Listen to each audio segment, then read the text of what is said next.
তখনই সুযোগ বুঝে সেই নাগিনটা ওই টুনি পাখির বাসার মধ্যে চলে যায়। এই সুযোগ, টুনি পাখি তো এখন বাসার মধ্যে নেই, এখন আমি টুনি পাখির বাচ্চা দুটোকে খেয়ে ফেলবো। সুন্দরবন নামে খুব সুন্দর একটা জঙ্গল ছিল। সেই জঙ্গলেই অনেক পাখিরা একসঙ্গে বসবাস করত। ওই জঙ্গলেরই একটা গাছের ডালে টুনি পাখি একটা বাসা বানিয়ে বসবাস করত। টুনি পাখি ওই বাসার মধ্যে খুব সুখে তার দিন পার করছিল। কিন্তু হঠাৎই একদিন ওই জঙ্গলের মধ্যে খুব ঝড় বৃষ্টি শুরু হয়, আর ওই ঝড় বৃষ্টির কারণে টুনির সুখের দিন শেষ হয়ে যায়। এটা কি হয়ে গেল আমাদের সঙ্গে? আমি আর টোনা কত কষ্ট করে এই বাসাটা বানিয়েছিলাম, কিন্তু এই ঝড় বৃষ্টির কারণে আমাদের বাসাটা যে ভেঙে গেল। এখন তো টোনাও এই জঙ্গলে নেই, ও তো খাবার খোঁজার জন্য অন্য একটা জঙ্গলে গেছে। এখন তো আমার ডিম পাড়ার সময়ও এসে গেছে, এখন যে আমি কি করি? টুনি পাখি এইসব কথা বলে খুব কান্নাকাটি করছিল। ঠিক তখনই সেইখানে একটা পায়রা চলে আসে। কি ব্যাপার টুনি, তুমি এইভাবে কান্নাকাটি কেন করছো? এ কি, তোমার বাসা যে একদম ভেঙে গেছে? হ্যাঁ গো পায়রা, এই ঝড় বৃষ্টির কারণে আমার বাসাটা যে ভেঙে গেছে, আর আমি 2-3 দিনের মধ্যে ডিমও পারবো। এই 2-3 দিনের ভেতরে আমি কি করে বাসা বানাবো বলো তো? এখন টোনা, সেও তো বাসায় নেই, সে গেছে অন্য জঙ্গলে খাবার আনার জন্যে, সে তো এখনো এসে পৌঁছালো না। আমি এইসব চিন্তায় চিন্তায় বড্ড ভেঙে পড়েছি, এখন আমি যে কি করি? আরে টুনি, তুমি কান্নাকাটি করো না, একটা উপায় আছে। আমার একটা পুরনো বাসা আছে, ওই যে উত্তরের দিকে যে বড় গাছটা আছে, ওই গাছের উপরে আমার একটা ভালো শক্তপোক্ত ঘর আছে। তুমি আপাতত ওই ঘরের মধ্যেই থাকতে পারো।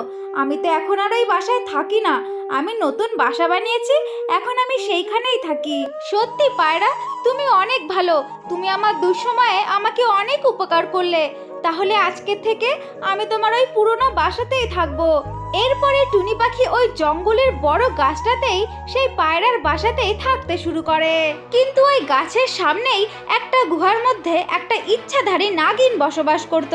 সেই ইচ্ছাধারী নাগিনটা ততটা ভালো ছিল না। এইভাবেই টুনি পাখির ওইখানে 2-3 দিন কেটে যায়, আর টুনি পাখি তার বাসার মধ্যে ছোট্ট ছোট্ট দুটো ডিম পাড়ে। এর পরের থেকে টুনি পাখি সেই ডিম দুটোরই খুব ভালোভাবে ধ্যান রাখতে থাকে। একদিন টুনি পাখি তার বাসার মধ্যে থেকে বাইরে বেরিয়ে কিছু খাবার খুঁজতে চলে যায়। তখন টুনি পাখি দেখে একটা ইচ্ছাধারী নাগিন ক্ষতবিক্ষত হয়ে পড়ে আছে। তখন টুনি পাখি তার দিকে এগিয়ে যায়। আরে, এই নাগিনটার তো অনেক চোট লেগেছে, আর অনেক রক্তও বের হচ্ছে। এখন যদি এই রক্ত পড়াটাকে বন্ধ না করা যায়, তাহলে তো নাগিনটা এখানে মারা যাবে। এরপরে টুনি পাখি কিছু জড়িবুটি নিয়ে এসে সেই নাগিনের গায়ে লাগিয়ে দেয়, আর ওই নাগিনটাও বেশ সুস্থ হয়ে ওঠে।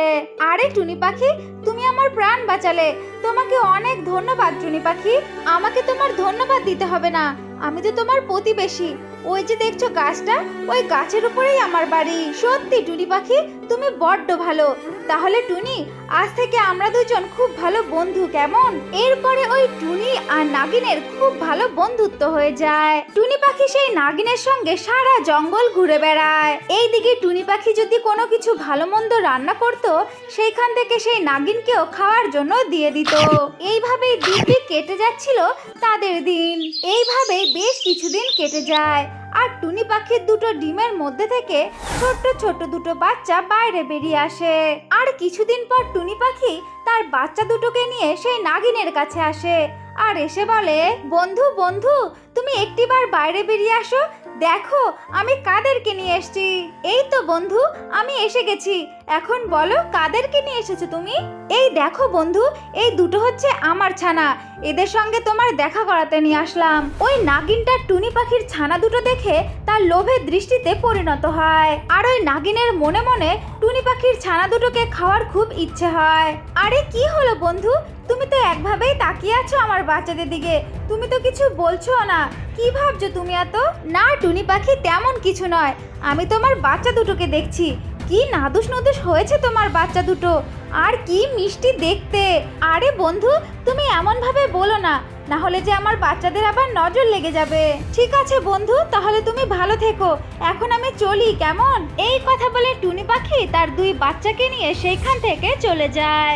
এইদিকে ওই নাগিনটা মনে মনে ভাবতে থাকে, আরে ওই টুনি পাখির বাচ্চা দুটো কি নাদুস নুদুস হয়েছে, আমার তো জিভে জল চলে আসলো। যেই করেই হোক টুনি পাখির ওই বাচ্চা দুটোকে আমাকে খেতেই হবে।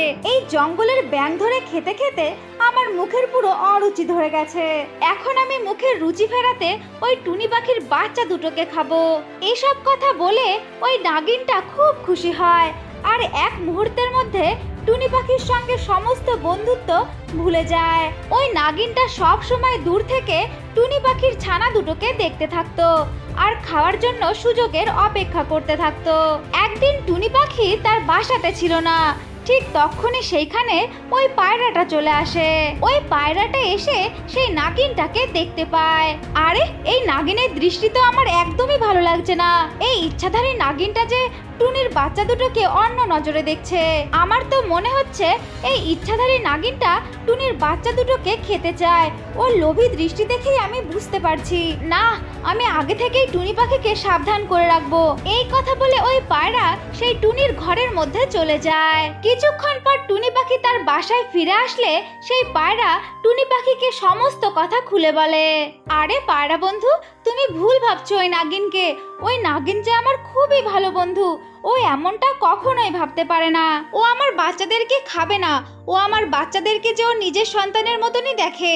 আরে টুনি, কারোর ওপর এতটাও বিশ্বাস করা একদমই উচিত নয়। তুমি ওই নাগিনের থেকে তোমার বাচ্চাদেরকে একটু সাবধানেই রেখো কেমন।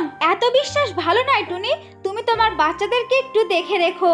আমি তোমাকে সাবধান করে গেলাম, ঠিক আছে এখন আমি চলি, তুমি দেখে দেখে রেখো কেমন।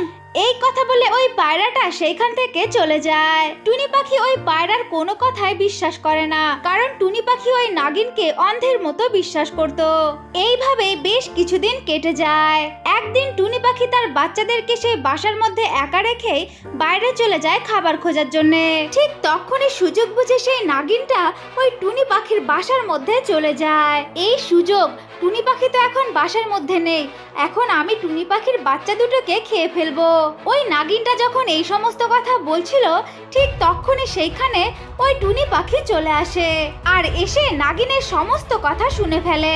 ছি ছি নাগিন বন্ধু, আমি তোমাকে কত আপন ভেবেছিলাম, কিন্তু তুমি তো বড্ড স্বার্থপর। সেদিন আমি তোমার জীবন রক্ষা করেছিলাম, কিন্তু তুমি তার বিনিময়ে আমার বাচ্চাদেরকে খেতে চাও। তুমি তো মোটেও আমার প্রকৃত বন্ধু নও, তুমি তো একজন স্বার্থপর বন্ধু। আমাকে তো ওই পায়রা সেদিন সাবধান করেছিল, কিন্তু আমি ওর কোনো কথাই বিশ্বাস করিনি।